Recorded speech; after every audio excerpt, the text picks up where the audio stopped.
Central Eidgah കമ്മിറ്റിയുടെ നേതൃത്വത്തിൽ കോഴിക്കോട് കടപ്പുറത്താണ് ഈദ് നമസ്കാരം സംഘടിപ്പിച്ചത്. വിശ്വാസികൾക്ക് പുറമെ വിവിധ മത സാമുദായിക രാഷ്ട്രീയ നേതാക്കളും ഈദ് ആശംസകൾ കൈമാറാനെത്തി. ജമാഅത്തെ ഇസ്ലാമി കേരള അമീർ MI അബ്ദുൽ അസീസ് നമസ്കാരത്തിന് നേതൃത്വം നൽകി. ലക്ഷങ്ങളാണ് അഭയാർത്ഥികളായി പോകുന്നത്.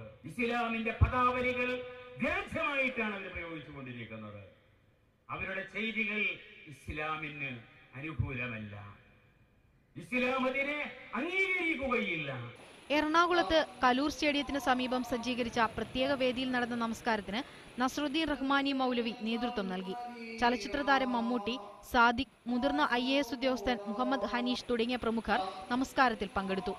Kochi marine drive, Thrikkakara municipal ground, Kalamassery central മസ്ജിദ്, കാക്കനാട് പടമുകൾ ജുമാ മസ്ജിദ് എന്നിവിടങ്ങളിലാണ് പ്രധാനമായും ഈദ് നമസ്കാര ചടങ്ങുകൾ നടന്നത്.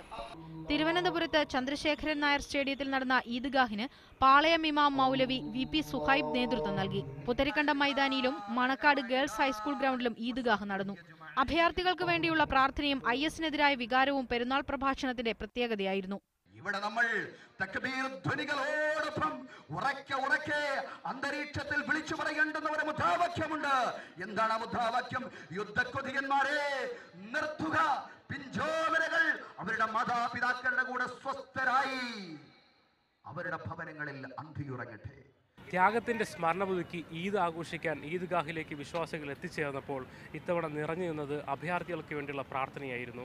സിറിയ ഉൾപ്പെടെയുള്ള അഭയാർത്ഥികൾക്ക് വേണ്ടി പ്രാർത്ഥിച്ചുകൊണ്ടാണ് ഈദ്ഗാഹിൽ നിന്നും വിശ്വാസികൾ പിരിഞ്ഞുപോയത്. വിവിധ ബ്യൂറോകൾക്കൊപ്പം ന്യൂസ് ഡെസ്ക് മീഡിയ 1.